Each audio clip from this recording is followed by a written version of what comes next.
Michael and Report. Welcome our guest, Elizabeth Jones, Executive Council of the UKIP party. Right, great. Haven't seen you for a while. You're a lawyer. The law is an ass when it comes to someone defending his home. Which side the police is on? Well, that's all depends on the political climate of the day. If you remember, if we take a trip down memory lane, I'm sure you remember that Tony Martin, the farmer. Oh, that's right. Yeah. Yep. A man who's burgled about at least 10 times. And then shot one of them. Shot one of them. Unfortunately, one of them died. And he ended up being charged with murder. But that's during the Tony Blair Labour years when, of course, everyone sided with the criminal. So, but things have, to be fair, things have changed. There has been a shift now with the political focus. But that's thanks to us journalists, the public opinion. Yeah. And there's been a change in the law. During that time with poor old Tony Martin, you were allowed to use reasonable force. Yeah, but if it's in the dark and someone holding a knife you don't know and you're an old man and they are young Well, exactly. people. It's a subjective matter. But of course the law then changed. And it's if it's a house invasion, which this was, someone enters your home, you're allowed to use disproportionate force now to protect yourself in your own home. So things have moved on, but the police are still clinging on to the old politically correct ways, as you know, with the problem of the flowers being tied to some poor person's fence. Well, that's big controversial. Anyway, that is the return of Tony Blair. He is actually riding on the popular mood that is the Irish agreement, which he managed to con the Irish 20 years ago. But he's about to launch a new party. Oh, well, good luck. Good luck with that. But that's a party that's supposed to be to reverse Brexit. Well, I think he's a bit late now. I think he missed that boat on the 23rd of June 2016. That boat has set sail and it's not going to happen. I can understand his dilemma. It's Tony Blair. I've heard also it's going to be Cleggy and David Miliband, all three of the old timers, desperate to cling on to a bit of glamour and a bit of fame and taxpayers' money. But I'm sure they're probably going to get some significant pensions paid for by the taxpayer. It's almost like last of the summer wine, isn't it? Yeah. Clegg, Compo and Foggy. We must play to our viewers part of one summer wine. It's a good point to take an interval here, a break, and then our viewers can watch That's the Summer Wine. I'll be back to you in a few minutes. Now, that last bit here. Can we get that last bit now, Majd, لو سمحت, please? The one, then I'm going to reread it in English and then go straight to Elizabeth, who will make the link, and then I can put the voice in Arabic.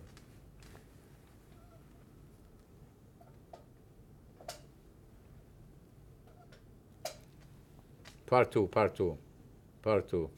Godfather Part 2 is the best one. I mean, sort of editorially and music speaking. Part 2. I didn't discuss it with Saddam. Saddam discussed Godfather Part 1 with me back in 1972. Did he like it? He loved it. He spent an hour talking about 2 bottles of Johnny Walker Black Label whiskey. What a life. The national drink of Iraq, he said. What a life. Right. But it isn't anymore. It isn't, yeah. And I didn't smoke the cigar, but Ronnie Payne and the late John Bullock took the cigars. I tried to actually nick the cigar and sell it later, but I wish I kept it actually. I would have fetched Bob or two on eBay. Was it touched by him? It was. Oh, a little bit of DNA. And it was only one touch, unlike Clinton's cigar, which was touched by him, Yasser Arafat, and Monica Lewinsky. Oh, same cigar, okay. Not the same cigar, but...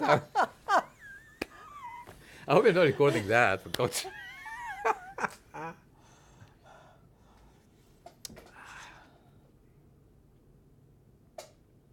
How's Diva? Sorry, she was asking after my girlfriend. She's fine.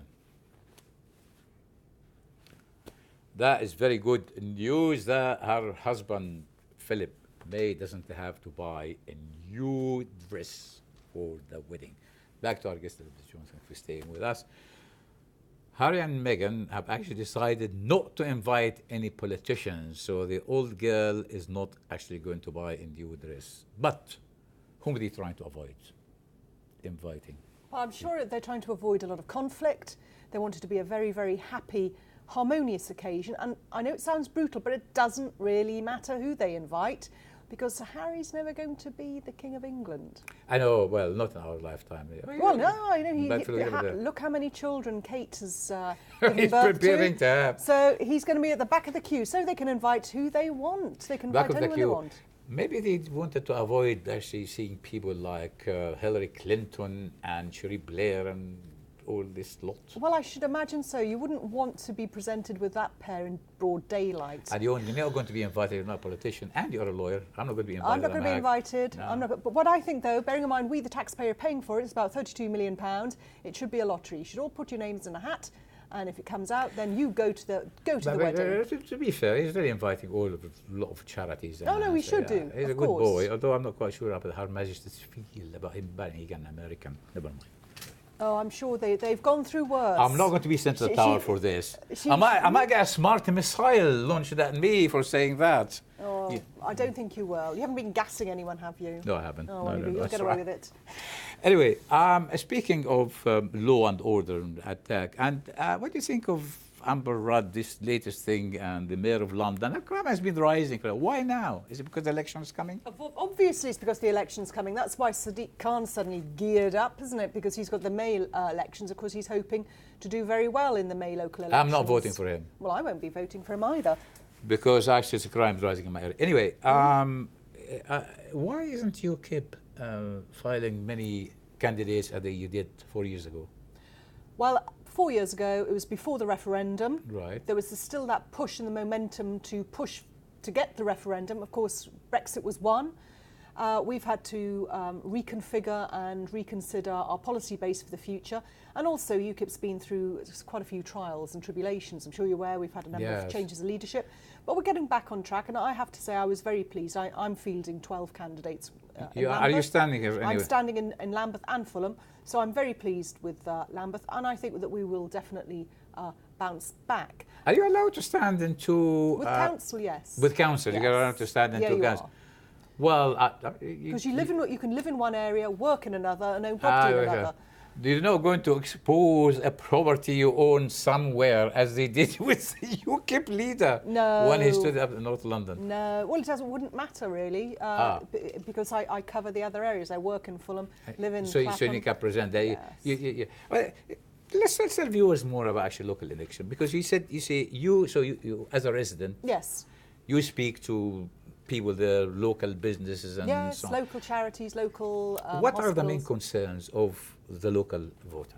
Well, it usually, sorry to be crude, but it usually boils down to two issues: dog poo and bins. Really? So it's just service? Service, and that's Street what it lights. should be. That's exactly what it should be. It's usually the complaints are usually dog poo, bins, often noise, noise pollution issues with noisy neighbours.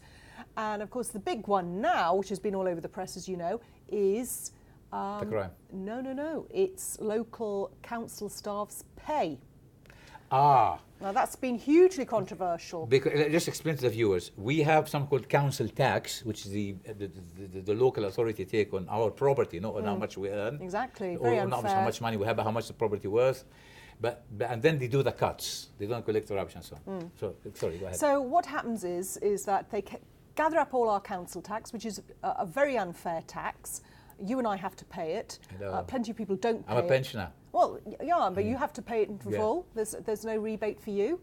And what happens then, we have council staff, like we have a chief executive officer, the treasurer, like head of the children's usual services. bureaucracy Exactly. that we are underpinning. But they are spectacularly, eye-wateringly well paid for jobs which don't really and then they justify cut the service like libraries and things. And yes. So I think there's been, particularly in Lambeth, where I am, there's been a big drop in staff. They've made loads and loads of people redundant. You know, frontline, ordinary people doing ordinary jobs. They've made those people redundant, and yet there's been a hike in the salary bill because they're employing more people who are earning £50,000 plus, who do God knows what, for whom, we don't know.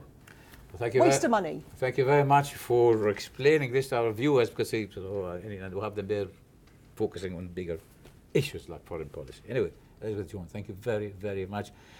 Well, next time we'll visit you on your council office job. Oh, yes. Thank you. Thank you. That's all what we have. We'll see you next week. أعزائنا المشاهدين، هذا كل ما لدينا، نراكم الأسبوع القادم، إلى اللقاء.